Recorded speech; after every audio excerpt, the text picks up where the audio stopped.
আল্লাহু আল্লাহ। দিন ইসলাম টিভি আলোর পথ। আল্লাহ। কোরআনুল কারীমের সূরা বাকারার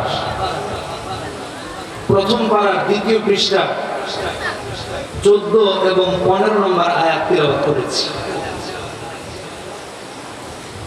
আল্লাহ সুবহানাহু ওয়া তাআলা এই আয়াতগুলোতে মুনাফিকের চরিত্র তুলে ধরেছেন। মুনাফিকদের চরিত্র কিরকম হয় আল্লাহ তাআলা এখানে আপনাকে আমাকে দৃষ্টান্ত দিয়েছেন। লাকুল্লাযীনা আমানু ক্বালু আমান্না, তারা মুমিনদের সাথে যখন সাক্ষাৎ করে তখন বলে যে আমরা ঈমান এনেছি, আমরা মুসলমান। আবার যখন শয়তানদের সাথে গিয়ে সাক্ষাৎ করে, অর্থাৎ মুশরিকদের লিডার যারা, তাদের সাথে যখন গিয়ে মোলাকাত করে তখন বলে আরে আমরা তো মুমিনদের সাথে ঠাট্টা করেছি, বিদ্রুপ করেছি, উপহাস করেছি, বরং আমরা তোমাদের সাথে আছি, আর তাদের সাথে যেটা যাই এটা কেবল উপহাস মাত্র, আর কিছু। এখান থেকে আপনি আর আমি অনেক বড় একটা সবক পেতে পারি। মুনাফিকদের কারণে আজকে গোটা পৃথিবীতে মুসলিম উম্মাহের এই সমস্যা দেখা যাচ্ছে। সর্বত্র মুসলমানেরা মার খাচ্ছে এই জন্য, আর কোনো কারণ নাই।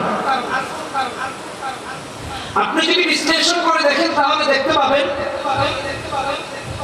পদের লোভ, টাকার লোভ, মাদকাসক্তি, নারী আসক্তি পদে পদে মুসলিম শাসকদেরকে পদস্খলন ঘটানোর ক্ষেত্রে সব থেকে বড় ভূমিকা রেখেছে। ইসলামী খেলাফত ধ্বংসের শুরু থেকে নিয়ে আজ পর্যন্ত কোরআনকে নিশ্চিহ্ন করার যত ষড়যন্ত্র, এগুলো রিলেটেড, এর বাহিরে কিছু নেই। এই জন্য আজকে মুসলমানদের এই অবস্থা। অথচ আল্লাহ সুবহানাহু ওয়া তাআলা কোরআনে কারীমে কি বলেছেন? সূরা আহজাবের 48 নম্বর আয়াতে বলেছেন, ওয়ালা তুতি'ল কাফিরিন ওয়াল মুনাফিকিন ওয়াদা' আযাহুম ওয়া তাওয়াক্কাল আলাল্লাহ ওয়া কাফা বিল্লাহি ওয়াকিলা। হে রাসূল, আপনি মুনাফিকদের অনুসরণ করবেন না, মুশরিকদের অনুসরণ করবেন না, বরং তাদের উৎপীড়ন উপেক্ষা করে ভরসা করতে হবে কার উপরে? জোরে বলেন, কার উপরে? আল্লাহ সুবহানাহু ওয়া তাআলার উপরে। আজকে মুমিনরা এই মূল নীতির উপর যখন নেই, গোটা পৃথিবীতে লাঞ্ছিত, বঞ্চিত, অপদস্থ হয়ে নির্যাতিত হচ্ছে। লা তুতি'ল কাফিরিন ওয়াল মুনাফিকিন। রাসূল বললেন, আল্লাহ সুবহানাহু ওয়া তাআলা বলেছেন যে হে রাসূল, আপনি কাফিরকে, মুনাফিককে অনুসরণ করবেন না। আজকে মুসলিম উম্মাহের কি অবস্থা? মুসলিম তরুণদের দিকে যদি তাকানো হয় তাহলে দেখবেন সে পশ্চিমা সংস্কৃতিকে অনুসরণ করছে। মুসলিমা তরুণীদেরকে যদি দেখেন তাহলে দেখবেন তারাও পশ্চিমা সংস্কৃতিকে অনুসরণ করছে। আপনি মুসলমানদেরকে যেদিকেই দেখবেন, ঘর থেকে বাহির, সমাজ থেকে সংসদ, সমস্ত জায়গায় আজকে মুসলিম অমুসলিমদের অনুকরণ করছে, মুনাফিকদের অনুকরণ করছে। কোরআনের অনুসরণ নাই, ইসলামের অনুসরণ নাই। এই জন্য আজকে লাঞ্ছিত হচ্ছে, বঞ্চিত হচ্ছে। কোরআনে কারীমে আল্লাহ সুবহানাহু ওয়া তাআলা অন্যান্য আয়াতে বলেছেন, তার মধ্যে সূরা মুনাফিকুনের 8 নম্বর আয়াত আল্লাহ কি বলতেছেন? ওয়ালিল্লাহিল ইজ্জাতু ওয়া লিরাসূলিহি ওয়া লিল মুমিনিন। যে ইজ্জত তো ঈমানদারের ভিতরে রয়েছে, ইজ্জত ঈমানি চরিত্রের মধ্যে রয়েছে, ইজ্জত রাসূলুল্লাহ সাল্লাল্লাহু আলাইহি ওয়াসাল্লামের চরিত্রের মধ্যে রয়েছে। এখন মুসলমানেরা ইজ্জত তালাশ করছে অমুসলিমদের চরিত্রের ভেতরে, অমুসলিমদের শিষ্টাচারের ভেতরে, অমুসলিমদের যত ধরনের যত ফ্যাশন আছে সেখানে আজকে মুসলমানেরা সম্মান তালাশ করছে। এই জন্য আজকে অধপতন আপনার আমার বাড়ি পর্যন্ত পৌঁছে গেছে। কেন বললাম এটা? আপনি আর আমি যদি গোটা পৃথিবীর দিকে লক্ষ্য করি তাহলে দেখতে পারবো সারা পৃথিবীতে একই কাজ হচ্ছে। সারা পৃথিবীতে মুসলিম শাসকরা নিজেদের আত্মমর্যাদা, কোরআনের মর্যাদা, সুন্নতের মর্যাদা কথা ভুলে গিয়া মুশরিকদের চাপকারিতায় লিপ্ত হয়েছে।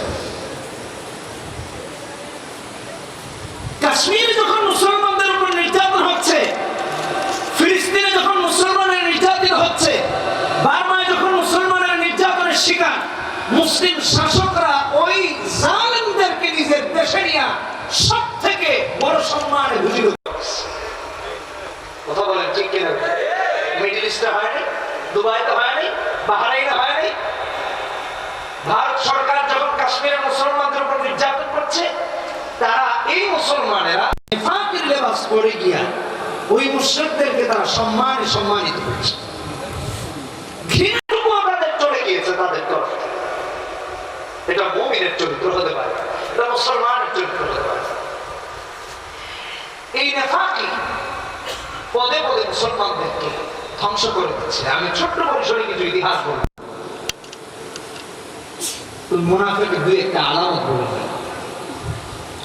বুখারীর হাদিস কিতাবুল ঈমানের 33 নম্বর হাদিস, হুজুর বলেন আয়াতুল মুনাফিকি সালাসুন। কথা বেশি লম্বা করা যাবে না, সময় নষ্ট করা যাবে। ওয়াজ আরেকদিন করবো, আজকে বক্তব্য দিন। আমাদের বাইতুল মুকাররমের সম্মানিত খতিব সাহেব, ইমাম সাহেব আসছেন, আরো অনেক মেহমান চলে আসছেন, খালেদ সাইফুল্লাহ সাহেবও কাছাকাছি চলে আসছেন। জন্য অল্প সময় বেশি কথা বলতে হবে। মুনাফিকের তিনটা হুজুর কি হাদিসে বলেছেন। এক নাম্বার, ইদা হাদাসা কাযাবা, কথা বললে মিথ্যা বলে। ওয়া ইদা ওয়াদা আখলাফা, ওয়াদা করলে তার খেলাফ করে। ওয়া ইদা তুমিনা খান, তার কাছে যদি আমানত রাখা হয় সেই আমানতের খেয়ানত করে। কথা বলেন ঠিক কিনা? এটা মুনাফিকের আলামত, হাদিস থেকে বললাম। ইমাম বুখারী আলাইহি রাহমা বড় ব্যবসায়ী ছিলেন। এখন তো ব্যবসাটাকেও মানুষ এক ধরনের বাঁকা চোখে দেখে। ব্যবসা করাও সুন্নাহ, তবে কিভাবে? হুজুরের দেখানো পথে, সুদ ঘুষের সাথে জড়িত না হয়ে। ঠিক কিনা? ইমাম বুখারী বড় ব্যবসায়ী। ফুতুল বাড়িতে প্রথম খণ্ডে 480 নম্বর পৃষ্ঠায় এসেছে। ইমাম বুখারীর কাছে কিছু ক্রেতা ভাইরা আসে জিনিস ক্রয় করার জন্য। এসে ব্যবসার যে জিনিস রয়েছে, অর্থাৎ যেটা ব্যবসা করার মাল, সেটা দামাদামি করেছে। ক্রেতারা বললো ইমাম বুখারীকে যে আমরা এটা নিব। ইমাম বুখারী আলাইহি রাহমার সাথে কোনো দামাদামিও হয় না। কি হয় নাই? দামাদামিও, খেয়াল করে বুঝবেন, দামাদামি হয় না। ইমাম বুখারী মনে মনে চিন্তা করলেন যে এই পণ্যটার দাম আমি 5000 দিরহাম তাদের কাছে বিক্রি করব। এটা মনে মনে চিন্তা করেছেন, মন পর্যন্ত মুখ দিয়ে বের করে তাদের কানেও পৌঁছায় দেন। ভাইরা আমার, বন্ধুরা আমার, লক্ষ্য করুন, ব্যবসায়ী ভাইরা যখন এসে ব্যবসার পণ্যের দামাদামি করলেন এইভাবে যে এই জিনিসটা আমরা নিব, ক্রেতা ভাইরা বললেন আমরা একটু আসতেছি, জিনিসটা আপনার কাছে আপাতত থাকুক। ইমাম বুখারী আলাইহি রাহমা জিনিসটাকে রেখে দিলেন। পরক্ষণে আরেকটা ক্রেতাদের কাফেলা এসে দামাদামি করে, ভাই এই জিনিসটা আমাদের লাগবে, দাম কত? ইমাম বুখারী বলেন এই ব্যাপারে তো আমার সাথে দামাদামি হয়ে গেছে, এটা আর বিক্রি হবে না। কিন্তু ক্রেতা ভাইরা বলতে থাকে যত দাম হোক না কেন আমরা এই জিনিসটা কিনতে চাই, প্রয়োজনের সর্বনিম্ন মূল্য 10,000 দিরহাম তোমাকে দেওয়া হবে। ইমাম বুখারী নিজের কলবের কাছে জানতে চাইলেন যে না, আমি তো এই জিনিসটা তাদের সাথে দামাদামি করি নাই, কিন্তু তারা যেহেতু আমার কাছে চেয়েছে আর আমিও তাদের সঙ্গে কমিটমেন্ট করেছি, অতএব আর কারো কাছে বিক্রি করতে পারি না। 5000 দিরহাম বেশি মূল্যে জিনিসটা ক্রয় করার জন্য তারা প্রস্তুত রয়েছে, কিন্তু ইমাম বুখারী দেন নাই। নিজের দায়বদ্ধতা দেখে দেন নাই, দামও বলেন নাই যে তাদের কাছে কোনো দায়বদ্ধতা না, নিজের আত্মার কাছে নিজে দায়বদ্ধ। আল্লাহু আকবার বলেন। আজকে মুনাফিক আপনারা আমার কাছে কিভাবে ঢুকে গেছে, ওয়াদা খেলাফি ঢুকে গেছে। এই জন্য মুসলমানেরা আজকে এই অধঃপতনের দিকে দিয়ে বাইরে আগায় যাচ্ছে। মিথ্যা কথা বলার ক্ষেত্রে তো আমরা খুবই পারদর্শী হয়ে গেছি। এমন মানুষ আছে মাইক পায়া মাইকের সামনে দাঁড়িয়ে দাঁড়িয়ে বসে বসে মিথ্যা কথা বলে, ঠিক কিনা ঠিক? হাজার হাজার মানুষকে সাক্ষী রেখে মিথ্যা কথা বলে, বড় আশ্চর্য হয় তাদেরকে দেখে। অনেকে ব্যবসা করে, ব্যবসায়ী ভাইরা আছে, চেক দেওয়া হয় আর ওই চেকের সঙ্গে চুক্তিপত্র করা হয়, লিখে দেওয়া হয়, চুক্তি করা হয় যে ভাই অমুক দিন এত টাকা তোমাকে দিবই, নাও চেক নিয়ে যাও। একদিন চলে যায়, 2 দিন চলে যায়, 1 মাস চলে যায়, 2 মাস চলে যায়, 3 মাস চলে যায়, কিন্তু এই চেক আর কোনোদিনও পাস হয় না, ঠিক কিনা ঠিক? এই মিথ্যা কথা বলছে, তার মনে মনে কিন্তু দেওয়ার নিয়ত নেই যে আরে ও যখন যাবে আমার অ্যাকাউন্টে টাকাই তো রাখবে না, ওটা কি ফোকা দিয়ে ব্যবসা করছে। এই ব্যবসা সুন্নাহ নয়, মনে রাখতে হবে। কথা বলছে, মিথ্যা বলছে। বর্তমানে তো মোবাইল ফোন আরেকটা মিথ্যার সব থেকে বড় যন্ত্র বের হয়েছে, ঠিক কিনা? কি যেন একটা গল্প শুনেছিলাম না যেন কোথায়, এরকমই শুনেছিলাম মনে হয়, আল্লাহ মাফ করুন, এটা মনে হয় এমনিতেই বানানো আর কি, একটা উদাহরণ হয়তো বানানো। এক লোক নাকি একজনকে বলতেছে ভাই তুমি কোথায়? তো সে বলতেছে আরে ভাই আমি তো অমুক জায়গায়। বলে নাই, টাকাটা দিলা না, মিথ্যা কথা বলেছেন। তো পাওনাদার বলতেছে আরে ভাই তুমি মিথ্যা কথা বলে কেন, তুমি তো অমুক জায়গায় না, তুমি তো ওইখানে, পিছনের দিকে তাকায় দেখো তোমার পিছনের রিক্সায় আমি আছি। অভাব নেই এরকম মিথ্যা কথা বলে। কোথায় আছে? বাড়িতে থাকলে বলতেছে অমুক জায়গায় আছে, অমুক জায়গায় থাকলে বলতেছে অমুক জায়গায় আছে। কি একটা ভাইরাস চতুর্দিকে ছড়ায় পড়ছে। এটা মুমিনের চরিত্র নয়, এটা মুনাফিকের চরিত্র। জোরে বলেন কার চরিত্র? এগুলো আজকে সমাজে ভাইরাস হয়ে দেখা যাচ্ছে। আমানতের ব্যাপারে মুমিনদের কেমন যত্নবান হওয়া দরকার, আমি বুখারী থেকে আপনাদেরকে একটা হাদিস শোনাই, 3472 নম্বর হাদিস। ইমাম বুখারী উল্লেখ করেন, এক ব্যক্তির ঘটনা তিনি উল্লেখ করেছেন। ক্রেতা বিক্রেতার মধ্যে জায়গা বিক্রি হয়ে গিয়েছে, বিক্রেতা বিক্রি করেছেন, ক্রেতা কিনে নিয়ে গিয়েছেন। জমিনে ফসল আবাদ করবেন, যখন চাষাবাদ করতে লেগেছেন, চাষ করতে যখন লেগেছেন, জমিন খুঁড়তেছেন, কোদালের মাথায় কি যেন আওয়াজ করে উঠলো। ওই জায়গাটা খুঁড়ে দেখেন ওখানে একটা স্বর্ণে ভরা একটা পাতিলা উঠে গেল।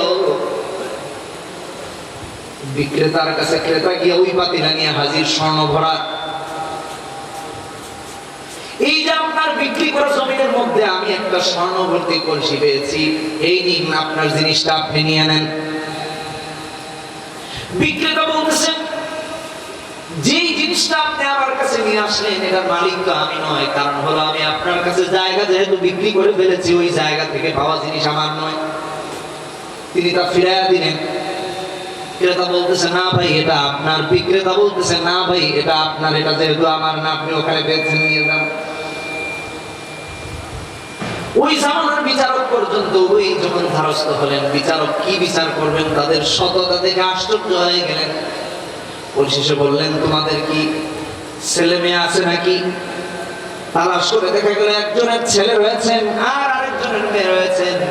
উভয়ের মধ্যে বিবাহ বন্ধনে আবদ্ধ করায় দিয়ে বলে দিলেন যাও তোমাদের সন্তানদেরকে এটা ভাগাভাগি করে দাও। সততা আমানত দেন। আর এখন যদি আমরা রাস্তায় কিছু পাই, চারদিকে তাকায় আস্তে করে পকেটে ঢুকে হাঁটে শুরু করি। কথা বলেন ঠিক কিনা? স্বর্ণ ভর্তি কলসি নেন না, ফিরে দিয়েছে।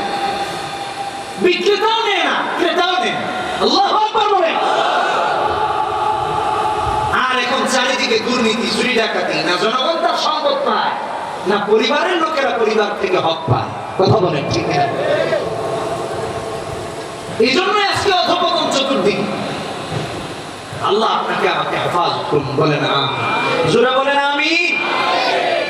এখান থেকে বাঁচতে হবে কি হবে না? যেই কথাটা বলতে চাচ্ছিলাম, মুনাফিকি ইসলামী খেলাফতকে ধ্বংস করে দিয়েছে। ইতিহাস তালাশ করে দেখুন, ছিল আব্দুল্লাহ ইবনে সাবা, বড় মাপের মুনাফিক। 25 হিজরিতে তার এবং তার দলের উৎপত্তি হয়। 35 হিজরিতে হযরত ওসমান রাদিয়াল্লাহু তাআলা আনহুকে তাদের ষড়যন্ত্রের জালে আবদ্ধ করে শহীদ করে দিয়েছে। ওসমান রাদিয়াল্লাহু তাআলা, হযরত ওসমান সম্পর্কে জানা আছে, যিনি হিন্দুরাইন যাকে বলা হয়, হুজুরের দুজন কন্যা যার কাছে বিবাহ বন্ধনে আবদ্ধ হয়েছিলেন। জোরে বলেন আল্লাহু আকবার। উম্মে কুলসুম এবং রুকাইয়া রাদিয়াল্লাহু তাআলা, দুজন। শুধু তাই নয়, একজনের ইন্তেকাল হয়ে গেলে হুজুর তার কাছে আরেকজন কন্যাকে বিবাহ বন্ধনে আবদ্ধ করে দেন। তার যখন ইন্তেকাল হয়ে যায়, হুজুর বলেন, আমার যদি আরেকটা কন্যা সন্তান থাকতো তাহলে আমি ওইটাকে হযরত ওসমানের কাছে দিয়ে দিতাম। কেমন গুণের অধিকার ছিলেন আব্দুল্লাহ ইবনে সাবা। মুসলমানদের এই খেলাফত ব্যবস্থাকে ধ্বংস করার জন্য মুনাফিক বিশাল জাল তৈরি করেছে, দল তৈরি করেছে। অবশেষে হযরত ওসমান রাদিয়াল্লাহু তাআলা আনহুকে হত্যা করার জন্য, শহীদ করে দেওয়ার জন্য সুলাইমান ইবনে হামরা, মিশরের এক মুনাফিক, সে এসে হাজির হয়েছে। কাকে হত্যা করতে? রাসূলুল্লাহ সাল্লাল্লাহু আলাইহি ওয়াসাল্লাম জানাতে হবে ওসমান রাদিয়াল্লাহু তাআলা আনহুকে। ঘেরাও করা হয়েছে চতুর্দিক, হযরত হাসান হুসাইন সহ ইয়াং সাহাবায়ে কেরাম হযরত ওসমান রাদিয়াল্লাহু তাআলা আনহু বাড়ি পাহারা দিয়ে রেখেছে। হযরত ওসমান রাদিয়াল্লাহু তাআলা ছাদে উঠে তাদেরকে বক্তব্য দিলেন। তারা কোনোভাবেই মানল না, বুঝতেও চেষ্টা করল, তাকে শহীদ করবেই করবে। এক পর্যায়ে হযরত ওসমান সালাত আদায় করেছেন, নামাজ আদায় করেছেন। নামাজ আদায় করে কোরআন কারীমের যখন তিলাওয়াত করতেছেন, ওই তিলাওয়াতরত অবস্থায় সুলাইমান ইবনে হামরা হযরত ওসমান রাদিয়াল্লাহু তাআলা আনহু দেহ মুবারকে আক্রমণ করে দেহ থেকে কল্লাটাকে আলাদা করবে। নাউযুবিল্লাহ। ইসলামের তৃতীয় খলিফা শাহাদাত বরণ করেন। এর ভিত্তিপ্রস্তর হয়েছিল এই নেফাকি থেকে। কিসের থেকে? জুড়ে বলেন, নেফাকি থেকে। মুনাফিকরা চারিদিকে সব কিছুকে বেষ্টনী করে নিয়ে তারা হযরত আলী রাদিয়াল্লাহু তাআলা খলিফা বানানোর চেষ্টা করল। কেন? যে এখন যদি একজন বিশ্বস্ত লোককে খলিফা না বানানো হয়, তাহলে মুনাফিকদের সমস্ত কার্যক্রম চালানো সম্ভব হবে না। তারা খলিফা বানাবে হযরত আলী রাদিয়াল্লাহু তাআলা আনহুকে, কিন্তু হযরত আলীকে তাদের আয়ত্তে রেখে তারা সেখান থেকে পরিচালনা করবে। আমি আজকে স্পষ্টভাবে বলতে চাই, এক শ্রেণীর মুনাফিক আজকে মুসলিম শাসকদের ডান দিকে, বাম দিকে, সামনের দিকে, পিছনের দিকে এমন ভাবে ঘেরাও করে রেখেছে। হযরত আলী রাদিয়াল্লাহু তাআলা আনহুর মাঝে, হযরত মুআবিয়া রাদিয়াল্লাহু তাআলা আনহুর মাঝে সহ সাহাবায়ে কেরামদের মধ্যে যে ভুল একটা আকীদা, ভুল একটা বিশ্বাস তৈরি হয়েছিল, হযরত আলী রাদিয়াল্লাহু তাআলা আনহু মুনাফিকদেরকে প্রাধান্য দিচ্ছেন, কিন্তু হযরত ওসমান রাদিয়াল্লাহু তাআলা আনহু বিচার করছেন না। আসলে বিষয়টা এমন ছিল না। হযরত আলী রাদিয়াল্লাহু তাআলা আনহু মুসলমানদের শক্তি বৃদ্ধি করে মুনাফিকদের প্রতিবাদ করার জন্য সচেষ্ট ছিলেন। আজকে গোটা পৃথিবীর দিকে তাকিয়ে দেখেন, মুনাফিকরা মুসলমানদের চতুর্দিকে বসবাস করতেছে। এজন্য মুমিনরা শক্তি পাচ্ছে। মুমিনদেরকে হাতে হাত রেখে ঐক্যবদ্ধ হতে হবে, এর বিকল্প কিছু নাই। বাতিল শক্তির কাছে মাথা নত করা কোন মুমিনের কাজ হতে পারে? জোরে বলেন, পারে? কোনদিন হতে পারে? মুসনাদে বাজারের একটা হাদিস আপনাদেরকে শোনাবো। হযরত ওসমান সম্পর্কে হযরত জাবির রাদিয়াল্লাহু তাআলা আনহু বর্ণনা করেন। হযরত জাবির বলেন, হুজুর সাল্লাল্লাহু আলাইহি ওয়াসাল্লাম ফিতনার কথা বলতেছিলেন, ভবিষ্যৎবাণী করতেছিলেন। হযরত আবু বকর উঠে বলেন, ইয়া রাসূলুল্লাহ, ওই সময় কি আমি থাকবো নাকি? হুজুর বললেন না। হযরত ওমর আবার বলে উঠেন, ইয়া রাসূলুল্লাহ, ওই ফিতনার যুগ থেকে আমি পাবো নাকি? হুজুর বললেন না। হযরত ওসমান যখন বললেন, ইয়া রাসূলুল্লাহ, ওই যুগ থেকে আমি পাবো নাকি? হুজুর বললেন, হ্যাঁ ওসমান, তোমার যুগেই তুমি পাবা, তাদের লক্ষ্যবস্তু তুমি হবা, তাদের লক্ষ্যস্থল হবে তুমি। তার মানে হযরত উসমান রাদিয়াল্লাহু তাআলার জামানায় যে এই সমস্ত দেখা যাবে এটা হুজুর আলী বলে গিয়েছে।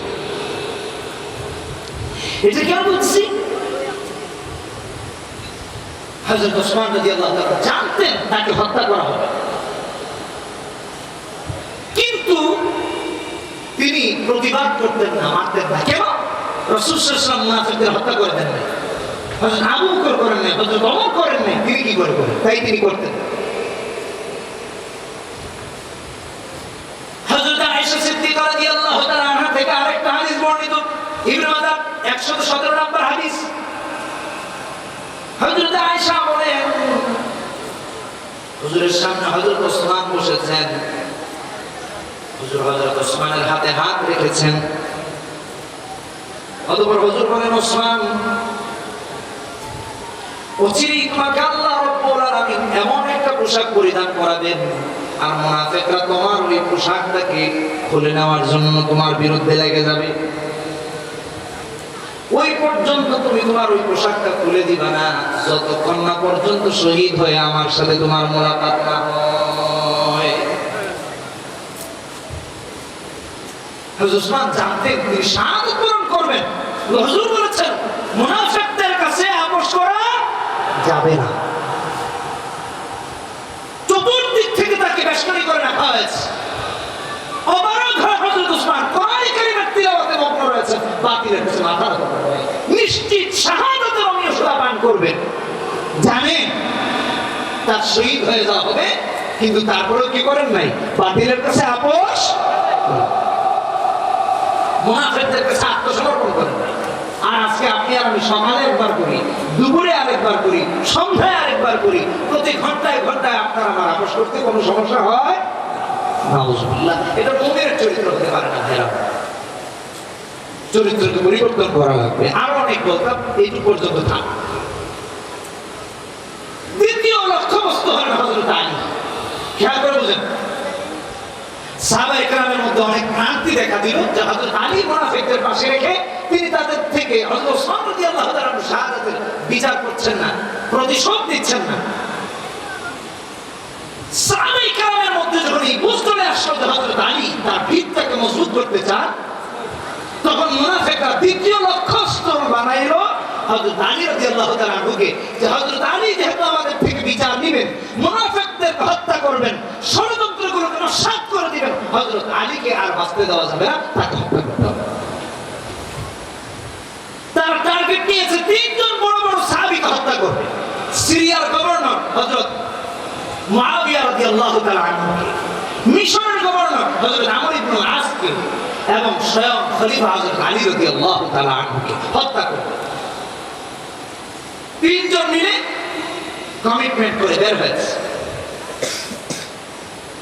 একজন আমর ইবনে আস রাদিয়াল্লাহু তাআলা আনহুর কাছে গিয়ে হাজির, আরেকজন মুআবিয়া রাদিয়াল্লাহু তাআলা আনহুর কাছে গিয়ে হাজির, আর আরেকজন হযরত আলী রাদিয়াল্লাহু তাআলা আনহুর কাছে গিয়ে হাজির।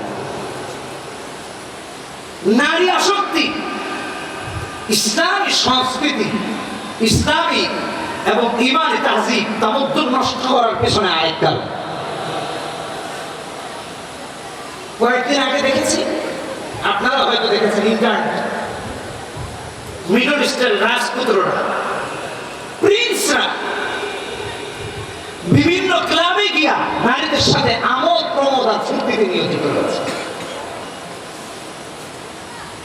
শুধু তাই না, দুঃখ মনে দুঃখ নিয়ে বলছি, যেই মাটিতে রাসূলুল্লাহ সাল্লাল্লাহু আলাইহি ওয়াসাল্লাম দ্বীনকে বিজয়ী করার জন্য দান মুবারক শহীদ করেছেন, দেহ থেকে দেহ মুবারক থেকে রক্ত ঝরিয়েছেন, যুদ্ধ জিহাদে নিজেকে উপস্থাপন করেছেন, সেই জমিনে এখন নাইট ক্লাব করা হয়, সেখানে সিনেমা তৈরি করা হয়, নারীদেরকে রাস্তায় নামিয়ে দেওয়া হয়। এর থেকে বড় মুনাফিকি পৃথিবীর ইতিহাসে আর কোথাও হতে পারে না। ঠিক কিনা? এগুলো বর্তমানে হচ্ছে, দুঃখ হয় এগুলা।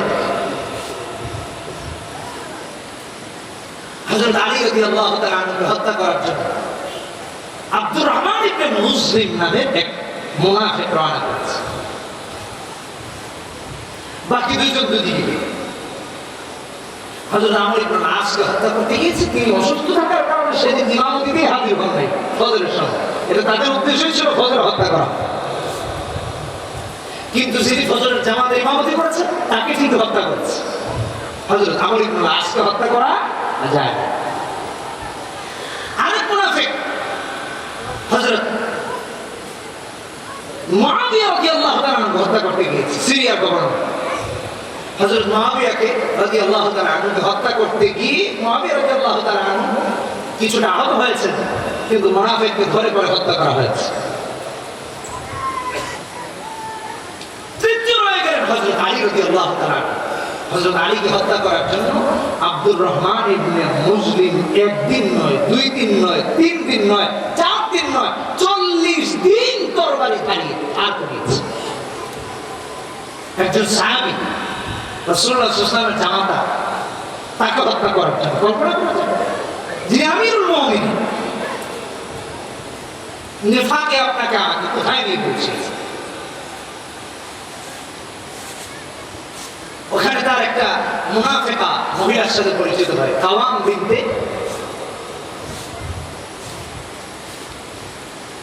কাওয়াম, তার সাথে তার মোলাকাত হয়। তার সাথে মোলাকাত হওয়ার পরে তার প্রেমে পড়ে যায়, খুব সুন্দরী নায়িকা। তো কাওয়াম তাকে বলে, আচ্ছা তুমি যদি হযরত আলীকে হত্যা করতে পারো, আমিরুল মুমিনিনকে হত্যা করতে পারো, তাহলে তোমার সাথে আমার বিবাহ হবে এবং সারা জীবন তোমার কাছে থাকবে। কথা বুঝেন? এই কমিটমেন্ট তাদের মধ্যে হয়। আব্দুর রহমান ইবনে মুসলিম খুব আগ্রহ নিয়ে হযরত আলীকে হত্যা করার জন্য চায়। হযরত আলী রাদিয়াল্লাহু তাআলা সারা রাত ঘুমান না। তার সন্তান সহ আরো যারা ছিল প্রত্যেকে বলতেছিলেন সারা রাত আমার ঘুম হয় না, দুশ্চিন্তা কাজ করছে। যখন ইমামতির জন্য আগে গেল, ওই মুহূর্তে আব্দুর রহমান ইবনে মুসলিম আর তার আরেক বন্ধু দুজন মিলে হযরত আলী রাদিয়াল্লাহু তাআলা আনহুর উপর আক্রমণ করে, বলে আলী রাদিয়াল্লাহু তাআলা আনহু আহত অবস্থায় ওখান থেকে ঘরে যান, তারপর তিনি মারা যান। তাকে জিজ্ঞেস করা হয়, এ আল্লাহর দুশমন, তুই আমাকে হত্যা করতে কেন এসেছিস? সে জবাব দেয়, হে আলী, তোমাকে হত্যা করার জন্য একদিন না 40 দিন আমি আমার এই তরবারি ধারণ করেছি। নাউজুবিল্লাহ। একজন সাহাবীকে হত্যা করার জন্য।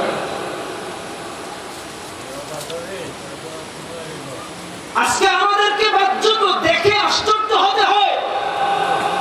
কোরআনের উপর আক্রমণ হয়, সুন্নাতের উপর আক্রমণ হয়, দাড়ির উপর আঘাত আসে, টুপির উপর আঘাত আসে, সুন্নতি লিবাসের উপর আঘাত আসে, মুসলমানদের উপর আঘাত আসে, মসজিদে আগুন ধরায় দেওয়া হয়, কোরআন পোড়ানো হয়, কোরআনকে বাথরুমে ফেলে অপমান করার চেষ্টা করা হয়।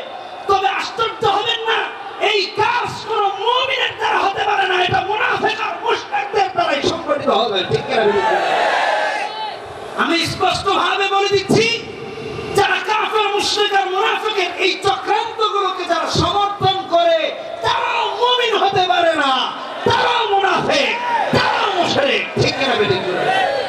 সাহাবীর উপর যারা আক্রমণ করতে পারে, আঘাত করতে পারে, তারা আর কি করবে? হযরত আলী রাদিয়াল্লাহু তাআলা আনহুকে শহীদ করে দেন। এটা মুনাফিকের দ্বিতীয় উদাহরণ দিলাম আপনাকে, যে ইসলাম কাদের দ্বারা আক্রান্ত হয়ে আজকে এই বিক্ষিপ্ত, বিচ্ছিন্ন এবং জায়গায় জায়গায় নির্যাতিত রূপ নিয়েছে। কি কারণ? এর উদাহরণ আসেন। তৃতীয় কোথায় যাই? হযরত আলী রাদিয়াল্লাহু তাআলা ইন্তেকাল হয়েছে। একদিক থেকে হযরত মুআবিয়া রাদিয়াল্লাহু তাআলা খলিফা, আর আরেক দিক থেকে হযরত হাসান খলিফা হয়েছে কুফা আর ওদিকে সিরিয়া। অন্যান্যরা তাদের কাছে বাইআত করতে থাকে। পরবর্তীতে হযরত হাসান রাদিয়াল্লাহু তাআলা আনহু হযরত মুআবিয়া রাদিয়াল্লাহু তাআলা আনহুর কাছে বাইআত হয়ে সবাইকে তার কাছে বাইআত গ্রহণের আদেশ দেন। হযরত আমির মুআবিয়া রাদিয়াল্লাহু তাআলা আনহু খলিফা নির্বাচিত হন। খেয়াল করে বুঝতে চেষ্টা করবেন, হযরত মুআবিয়া কেমন খলিফা ছিলেন? শুধু তাই না, তিনি খলিফাই না, কাতেবে ওহী লিখতেন। খেয়াল করে বুঝেন। আজকে অনেককে দেখতে পাই আস্তাগফিরুল্লাহল আযীম হযরত মুআবিয়া রাদিয়াল্লাহু তাআলা আনহুকে নিয়ে সমালোচনা করে, খবরদার, আমরা দ্বিতীয় খুতবায় শুনি না, আল্লাহ আল্লাহ ফি আসহাবি লা তাত্তাখিযুহুম গারাদাম মিন বাদি। সাহাবীদের সমালোচনার পাত্র বানায় না, এটা কে বলেছেন? রাসূলুল্লাহ। হযরত মুআবিয়া রাদিয়াল্লাহু তাআলা আনহু কেমন, ছোট্ট একটা উদাহরণ দিই। তিনি যেই ঘোড়ায় আরোহণ করে জিহাদে অবতীর্ণ হয়েছিলেন, উপস্থিত হয়েছিলেন, ওই ব্যবহৃত ঘোড়ার পায়ে থেকে যেই ধুলিগুলো উড়েছিল, ওই ধুলির সমপরিমাণ গোটা পৃথিবীর মানুষ হবে না। কথা বলেন ঠিক কিনা? যারা কাযিব ওহী হযরত মুআবিয়া রাদিয়াল্লাহু তাআলা আনহু সমালোচনা করে গালমন্দ করে, তারা মুমিন হতে পারে না। কথা বলেন ঠিক কিনা? ঠিক। তার হযরত মুআবিয়া রাদিয়াল্লাহু তাআলা আনহু বলে তিনি ব্যভিচার করেছেন, নাউযুবিল্লাহ। এটা কাম্য নয়, মুমিন এই কথা বলতে পারে। সর্বোপরি যে বিষয়টা কি হলো দেখেন, হযরত হুসাইন রাদিয়াল্লাহু তাআলা আনহু মুআবিয়া রাদিয়াল্লাহু তাআলা আনহু কর্তৃক নিয়োজিত খলিফা ইয়াজিদ ইবনে মুআবিয়ার বিরুদ্ধে কারবালায় জিহাদে অবতীর্ণ হন, যুদ্ধে অবতীর্ণ হন, উপনীত হন। অনেক সাহাবায়ে কেরাম হযরত হুসাইন রাদিয়াল্লাহু তাআলা আনহুকে যেতে নিষেধ করেছেন, তার মধ্যে আব্দুল্লাহ ইবনে আব্বাস অন্যতম, আব্দুল্লাহ ইবনে ওমর অনেক। তিনি সেখানে গেলেন কেন? কুফাবাসীরা ১৫০ শতাধিক পত্র তার কাছে প্রেরণ করেছে। অবশ্যই হযরত হুসাইন তার চাচাতো ভাই মুসলিম ইবনে আকিলকে সেই পরিস্থিতি দেখার জন্য সেখানে পাঠান। খেয়াল করে বুঝবেন, মুসলিম ইবনে আকিল সেখানে গেলেন। তখন সেখানে গভর্নর ছিলেন নোমান ইবনে বাশীর। কে? নোমান ইবনে বাশীর। কোথাকার গভর্নর? কুফার গভর্নর। নোমান ইবনে বাশীর আহলে বায়াতদের প্রতি ওনার খুব ভালোবাসা ছিল। হযরত হাসান এবং হুসাইনের প্রতি তার ভালোবাসার কোনো তুলনাই হয়। মুসলিম ইবনে আকিল সেখানে গিয়া হযরত হুসাইন রাদিয়াল্লাহু তাআলা আনহুর জন্য নিজে বায়াত গ্রহণ করতে লাগলেন। এক এক করে ১৮,০০০ কুফার লোকেরা হযরত হুসাইন রাদিয়াল্লাহু তাআলা আনহুর কাছে বায়াত গ্রহণ করে। মুসলিম ইবনে আকিলের কাছে এদিকে তিনি পত্র পাঠান হযরত হুসাইনকে আসার জন্য, বলেন যে এখানে সব মানুষ আপনাকে চায়, ইয়াজিদকে তারা ঘৃণা করে, আপনি আসেন। হযরত হুসাইন রাদিয়াল্লাহু তাআলা আনহু রওনা করলেন। তবে প্রতিমধ্যে তিনি অন্য একটি পত্র পেয়েছিলেন যখন মুসলিম ইবনে আকিলকে বন্দী করা হয়, কিন্তু তখন পিছনে যাওয়ার আর কোনো ওয়ে ছিল না, তাই তিনি পিছনে যান নাই, কুফার দিকে আগে আসছেন। আমি সংক্ষিপ্ত আগে বলছি, খেয়াল করে বুঝেন। মুসলিম ইবনে আকিলকে গ্রেফতার করা হয়। এখানে মুনাফিক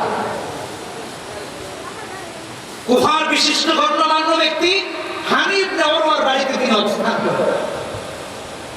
গোয়েন্দা পাঠিয়ে হানি ইবনে উরওয়াকে গ্রেফতার করে ওবায়দুল্লাহ বিন জিয়াদ তাকে নিয়ে যাওয়া হয়, তাকে গ্রেফতার করে রাখা হয়। কারণ তার বাড়িতেই মুসলিম ইবনে আকিল আত্মগোপনে ছিলেন। শেষের কথা বলতেছি, আগে অনেক ইতিহাস আছে। এক পর্যায়ে হানি ইবনে উরওয়াকে টর্চার আরম্ভ হয়, মারা আরম্ভ হয়। হানি ইবনে উরওয়া বলেন, আমার বাড়িতে যে কিনা মেহমান হয়েছে, অর্থাৎ মুসলিম ইবনে আকিল, হে ওবায়দুল্লাহ বিন জিয়াদ, আমি আমার মেহমানের সম্মান নষ্ট করে তাকে তোমার কাছে অর্পণ করতে পারি না। জোরে বলো আল্লাহু আকবার। ইসলাম একজন মেহমানের কত বড় মর্যাদা দিয়েছে। দেন না, যখন তাকে নির্যাতন করতে আরম্ভ করেছে, তা এলাকার লোকেরা প্রতিবাদ জানান করেছে, তাকে বন্ধ করে দিয়েছে, আর নির্যাতন করে নেই। মুসলিম ইবনে আকিলকে আনা হলো। তবে তার আগে যা হলো, মুসলিম ইবনে আকিল যখন জানতে পারলেন যে হানি ইবনে উরওয়াকে নির্যাতন করা হচ্ছে, চারদিকে খবর ছড়ায় পড়ছে যে ওবায়দুল্লাহ বিন জিয়াদ হানি ইবনে উরওয়াকে হত্যা করে ফেলেছে, শহীদ করে দিয়েছে। এক এক করে 18,000 যারা হযরত হুসাইন রাদিয়াল্লাহু তাআলা আনহুর কাছে বায়াত হওয়ার জন্য মুসলিম ইবনে আকিলের কাছে বায়াত হয়েছেন, তারা এক এক করে সবাই ওবায়দুল্লাহ বিন জিয়াদ তথা গভর্নরের কার্যালয়কে চতুর্দিক থেকে ঘেরাও করে নিয়েছেন। সকলে যদি আক্রমণ করতেন তাহলে তাদেরকে আর খুঁজে পাওয়া যেত না। এখানেও মুনাফিকিন আশ্রয় নিয়েছে ওবায়দুল্লাহ বিন জিয়াদ। ওবায়দুল্লাহ বিন জিয়াদ তাকিয়ে দেখলো যদি এরা হামলা করে তাহলে তো আমাদের আর প্রাণে বাঁচার কোনো উপায় নাই, তাহলে কি করতে হবে? নেফাকের আশ্রয় নিতে হবে। সে তার সাথে থাকা ওই এলাকার লোকদেরকে বলতে থাকলো, দেখো তাকে এত তোমার আত্মীয়, কত তোমার আত্মীয়, এক একজনকে বলতেছে বের হয়ে যাও, তাকে বাড়ির অফার দাও, তাকে গাড়ির অফার দাও, তাকে এই অফার দাও, সে অফার দিয়ে এখান থেকে সরাই দাও, সে যেন তার দলবল নিয়ে চলে যায়, তাকে এইটা দেওয়া হবে, তাকে ওইটা দেওয়া হবে। আজকে মুসলমানদের আফসোস হওয়া দরকার, মুসলমানের আজকে গাড়ি আসায়, বাড়ি আসায় নেফাকের আশ্রয় নিয়ে ইসলামকে ধ্বংসের মুখে ফেলে দিচ্ছে। কথা বলে ঠিক কিনা? চারিদিকে এই অবস্থা দেখা যাচ্ছে। মুসলিম আখির যদি তখন আক্রমণ করতেন, ইতিহাস সেখানেই থেমে যেত, হযরত হুসাইন পর্যন্ত পৌঁছাতো না হয়তো। এবার কি করা হলো? এই নেফাকের সবাই স্বীকার হলো, এক এক করে সব চলে গেল, সব চলে গেছে। অবশেষে 30 জন, যখন 30 জন দেখলেন মুসলিম ইবনে আকিল ওখান থেকে সরে যাওয়ার চিন্তা করলেন, তিনি যখন সরে যাচ্ছেন ওই 30 জনও নাই, তিনি একা। কি আজীব ইতিহাস! নেফাকের কাছে আপনি আর আমি কিভাবে পরাস্ত হচ্ছি, পরাজিত হচ্ছি, একের পর এক, একের পরে একের পরে। মুহররম মাস চলতেছে, তাই এই মাস থেকে শিক্ষা নেওয়ার একটা দৃষ্টান্ত আছে। অবশেষে মুসলিম ইবনে আকিলকে শহীদ করে দেওয়া হয়। এখানে অনেক ইতিহাস আমি ছোট্ট পরিসরে বলতেছি। তাম্মার ইবনে আদি হযরত হুসাইন রাদিয়াল্লাহু তাআলা আনহু কাছে 4 জনের একটা দল নিয়ে দেখা করে। খেয়াল করে বুঝবেন, বলেন হ্যাঁ রাসূলুল্লাহ সাল্লাল্লাহু আলাইহি ওয়াসাল্লামের নাতি, আপনি এখানে এভাবে তাদের সাথে মোকাবেলা করবেন। প্রথম 1000 বাহিনী পাঠায়, হুর ইবনে ইয়াজিদ 1000 বাহিনী নেতৃত্ব নিয়ে আসেন। পরে এই বাহিনীর সাথে আরো 4000 যোগ হন। ওমর ইবনে সাদ আরো 4000 নিয়ে টোটাল বাহিনী হয়েছে কত? 5000। আর হযরত হুসাইন রাদিয়াল্লাহু তাআলা কয়জন নিয়েছিলেন? 72 জন। বলেন কতজন? 72 জন। তাম্মার ইবনে আদি এসে বলেন, হে হুসাইন রাদিয়াল্লাহু তাআলা আনহু, আপনি শুধু একবার আমাদেরকে আদেশ দেন, আমরা একজন নয়, 2 জন নয়, 20,000 সশস্ত্র বাহিনী নিয়ে আপনার সাথে থেকে বাতিলের মোকাবেলা করতে রাজি আছি। খেয়াল করে বুঝেন, হযরত হুসাইন রাদিয়াল্লাহু তাআলা সংঘাত চান না। তিনি বললেন, না, আমি যুদ্ধ চাই না, শান্তি চাই। আল্লাহু আকবার। বললেন, তোমরা চলে যাও, 20,000 লাগবে না, তাদের সাথে আমাদের একটা সমঝোতা হয়েছে, সব ঠিক হয়েছে। সর্বোপরি ওমর ইবনে সাদের সাথে সমঝোতা হয়। হযরত হুসাইন রাদিয়াল্লাহু তাআলা আনহু বলেন 3টা প্রস্তাব। 1 নাম্বার, আমাদেরকে মক্কায় যেতে দাও, কথা বুঝেননি? নয়তো আমাদেরকে ইয়াজিদ ইবনে মুআবিয়ার কাছে নিয়ে যাও, অথবা কোন মুসলিম দেশের দিকে আমাদেরকে পাঠায়া দাও, ওই দিকে তারা আমাকে যেভাবে নিবে আমি সেভাবেই তাদের সাথে থাকবো, আমি তোমাদের সাথে যুদ্ধ চাই না। এরকম পত্র লিখে পাঠালেন ওমর ইবনে সাদ। এই পত্র যখন ওখানে পাঠ করা হয়, ইয়াজিদ ইবনে মুআবিয়া কার্যালয়, তখন সীমা তার প্রতিবাদ করে, বলে, হে আমিরুল মুমিনিন, আপনি যে এইভাবে করে এই পত্র থেকে হযরত হুসাইনের প্রতি বিগলিত হয়ে গেলেন, উনি কিন্তু মন মানসিকতা চেঞ্জ হয়ে গিয়েছিল যে না, যুদ্ধ প্রয়োজন নাই, হযরত হুসাইন রাদিয়াল্লাহু তাআলা আনহুর সাথে একটা সমঝোতায় যাওয়া যাক, আমরা মারামারি চাই না, যুদ্ধ চাই না। কিন্তু এখানেও নেফাকি, আর সেই নেফাকির নেতৃত্ব দিয়েছে সীমা। সীমা দেখে বলে, না, এমনটা করা যাবে না। হুসাইন যদি এটাকে কৌশল রূপে নিয়ে যান, আজকে তিনি সেখান থেকে উদ্ধার হয়ে পরবর্তীতে শহীদ হইয়া আপনার বিরুদ্ধে যুদ্ধ করে আপনাকে হত্যা করে দিবেন, এতে কোনো সন্দেহ নাই। তাকে উস্কে দেওয়া হয়। সর্বোপরি ইয়াজিদ ইবনে মুআবিয়া কি করলেন?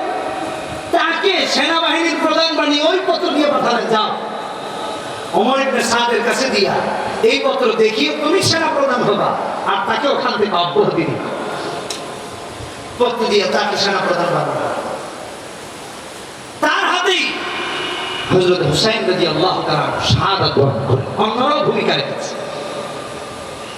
এই সীমা রাসূলুল্লাহ সাল্লাল্লাহু আলাইহি ওয়াসাল্লামের নাতি বক্ষে পাড়া দিয়া দেহ থেকে গলাটা আলাদা করে দিয়েছিলেন। নাউজুবিল্লাহ।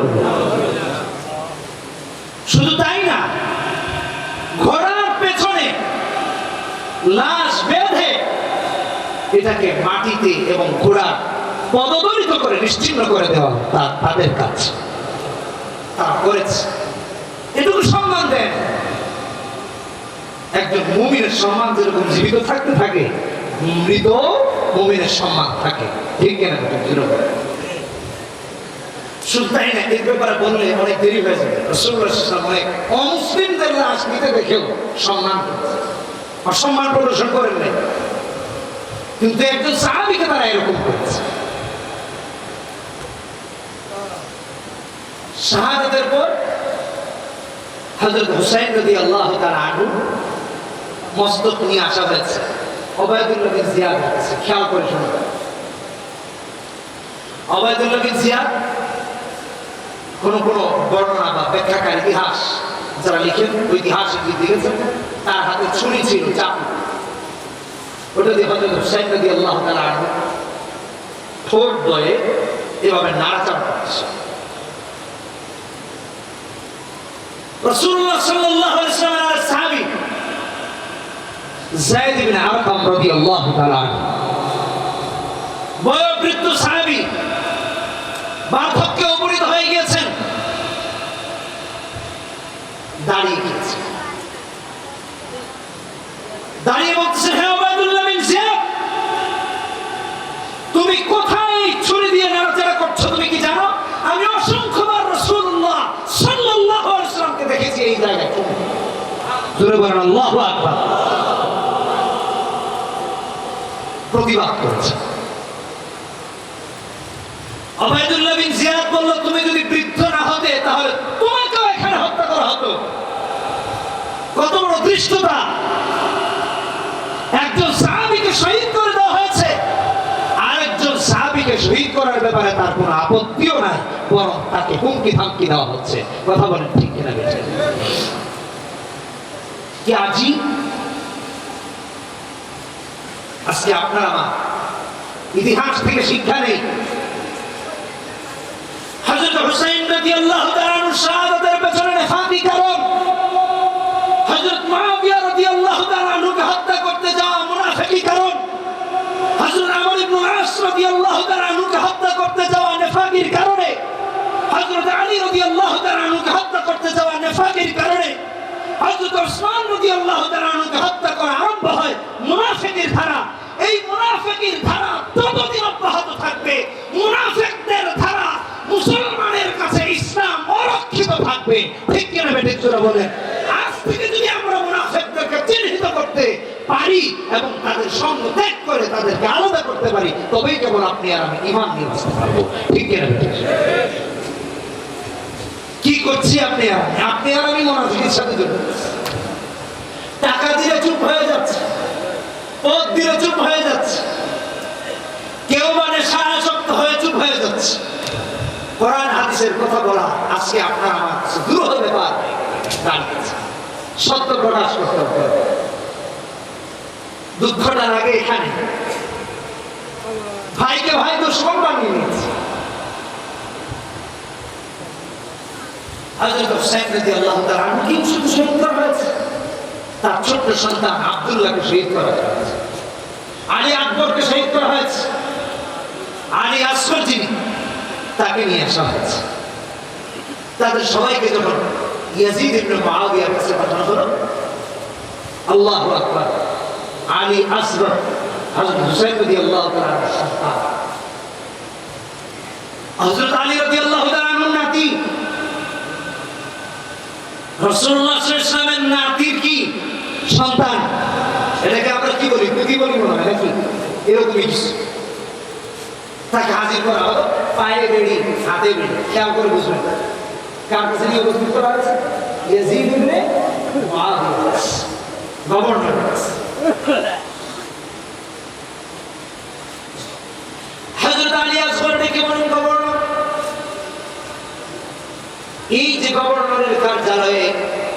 এই যে আমিরের কার্যালয়ে আমাকে এইভাবে করে উপস্থাপন করা হলো, হাতে বেড়ি পায়ে বেড়ি পরিয়ে।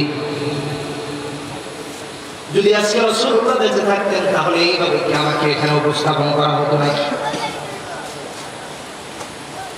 হুজুরের কথা শুনে ইয়াজিদ ইবনে মুআবিয়া মনটা গলে যায়। তার হাতের এবং পায়ের বাধাগুলো খুলে দেওয়া হয়, বেড়িগুলো খুলে দেওয়া হয়। আলী আসগর ডেকে বলেন, রাসূলুল্লাহ যদি আজকে জীবিত থাকতেন তাহলে সবাই নিজ নিজ আসনে বসে থেকে এইভাবে কি আমাকে দাঁড়িয়ে রাখতেন নাকি? হুজুরের কথা শুনে তার মনটা গলে যায়। সঙ্গে সঙ্গে তার সঙ্গে নিয়ে তাকে বসতে দেওয়া হয়। অনেক ব্যাখ্যাকার বলেন এটা কেন করেছে, কারণ হলো হযরত হুসাইন রাদিয়াল্লাহু তাআলা যখন মাথাটা ইয়াজিদ ইবনে মুআবিয়ার কাছে উপস্থাপন করা হয় তখন চতুর্দিকে খুব আরম্ভ হয়, প্রত্যেকের মধ্যে বিদ্রুপের একটা ভাব দেখা দেয়। হয়তো বা তিনি এটা হুজুরের মহব্বতে করেছেন, নয়তো বা তিনি নিজে বিপদে এড়ানোর জন্য এটা করেছেন, আল্লাহু আ'লাম। আমি আর সিদ্ধান্ত দেওয়ার দিকে যাচ্ছি না। এই ছিল অবস্থা। হযরত হুসাইন রাদিয়াল্লাহু তাআলা যখন ইন্তেকাল করেন, রাইসুল মুফাসসিরিন হযরত আব্দুল্লাহ ইবনে আব্বাস রাদিয়াল্লাহু তাআলা ওনার স্বপ্নে হুজুরকে দেখতে পান। রাসূলুল্লাহকে স্বপ্নে দেখেছেন, হুজুরের মুলাকাত হয়েছে। স্বপ্নে দেখতেছেন রাসূলুল্লাহ সাল্লাল্লাহু আলাইহি ওয়াসাল্লাম দুপুরের দিকে কর্তযুক্ত দেহ মুবারক নিয়ে হেঁটে হেঁটে যাচ্ছেন, পেরেশানি ছাপছে আর মুবারক।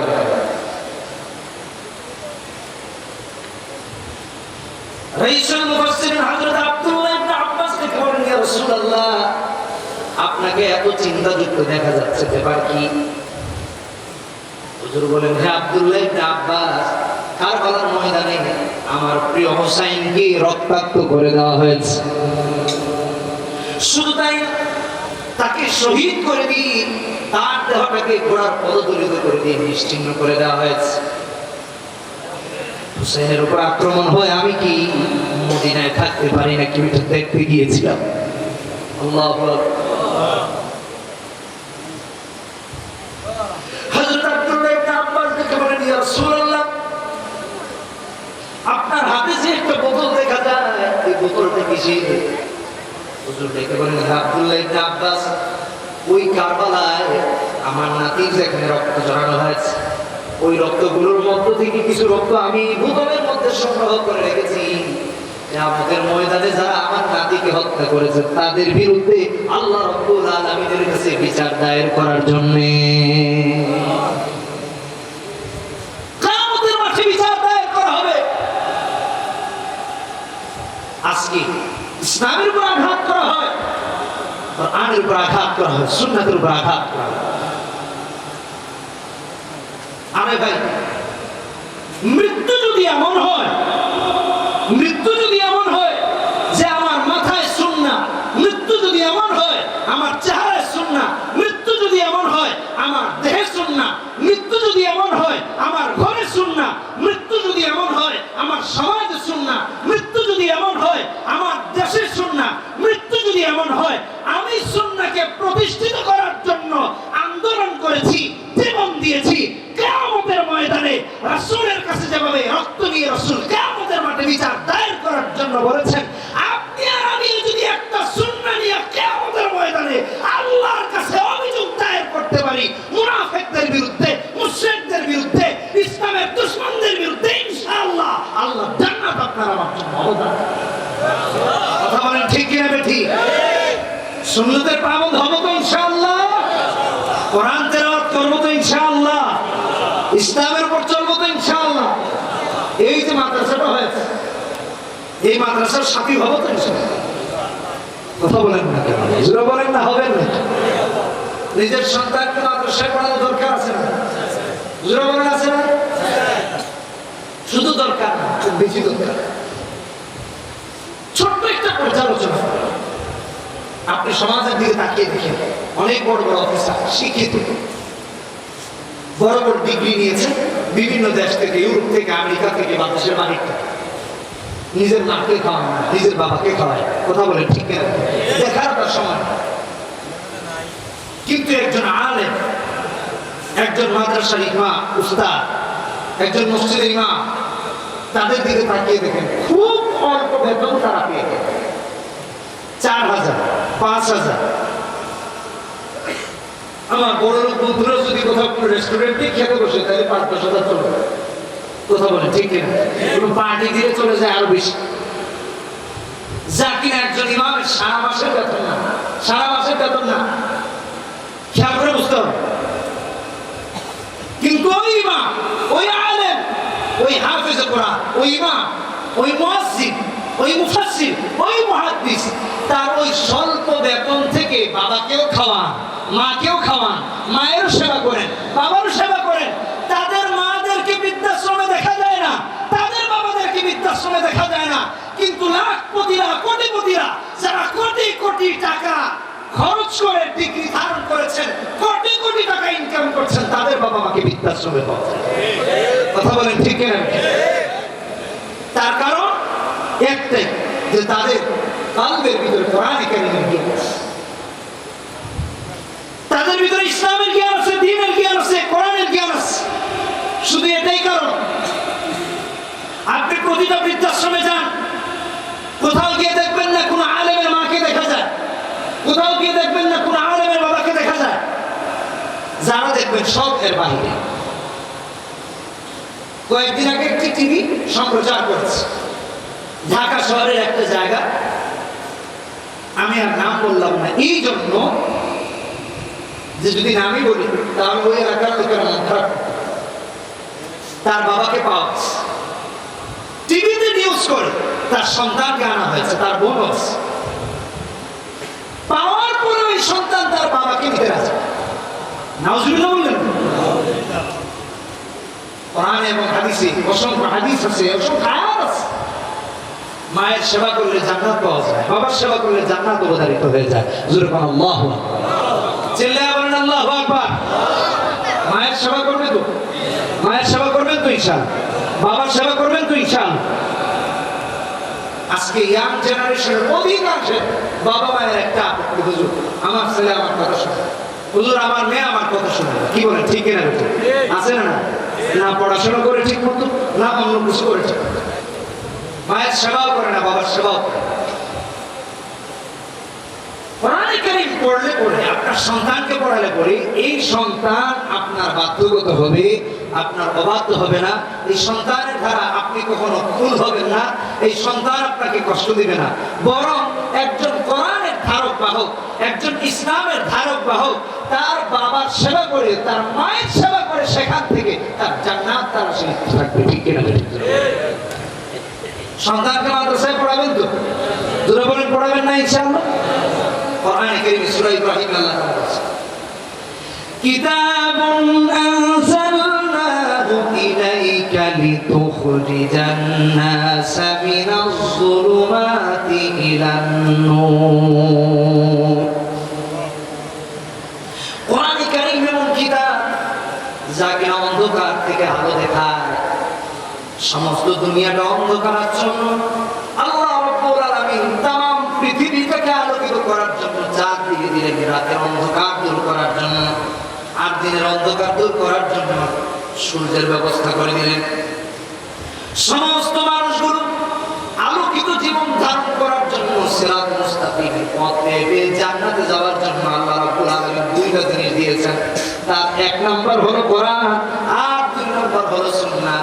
যে ব্যক্তি কোরআন আর সুন্নাহ অনুসরণ করবে, দিনের বেলা যেরকম সূর্যের আলো দেখে আলোকিত হয়ে যায়, রাতের বেলা যখন চাঁদের আলো দেখে আলোকিত পথ পেয়ে যায়, কোরআন এবং সুন্নাহকে যারা অনুসরণ করবে তারা ইহকাল পরকালের সমস্ত অন্ধকার দূর করে আল্লাহর জান্নাতি হয়ে যাবে। দুনিয়াকে আলোকিত করার জন্য আল্লাহ তাআলা রাত দিনকে আলোকিত করার জন্য চাঁদ সূর্য দিয়েছে, আর পরকাল এবং ইহকাল এটাকে আলোকিত করার জন্য আল্লাহ সুবহানাহু ওয়া তাআলা কোরআন এবং সুন্নাহ দিয়েছেন। কথা বলেন ঠিক কিনা? তাহলে সুন্নাতের আমল করবো তো ইনশাআল্লাহ। মারামারি কাটাকাটি চলবে? কথা বলেন চালানো যাবে? কোন মুসলমানের ব্যাপারে বিদ্বেষ রাখা যাবে? কোন মুমিনের ব্যাপারে বিদ্বেষ রাখা যাবে? যাবে না। আজকে মুসলমানদের মধ্যে মারামারি, কাটাকাটি, ভ্রাতৃত্ববোধ নাই, একেবারেই নেই। এর পিছনে একটাই কারণ, আপনি আর আমি দিন থেকে সরে গেছি, আপনি আর আমি ইসলাম থেকে সরে গিয়েছি, কোরআন কারীম থেকে সরে গিয়েছি, সুন্নাত থেকে সরে গিয়েছি। কোরআনের রাজ এই তামাম পৃথিবীতে যখন কায়েম হয়ে যাবে ইনশাআল্লাহুল আজিজ, এই তামাম পৃথিবী আলোর দেখা পেয়ে যাবে। কথা বলেন ঠিক কিনা? ঠিক।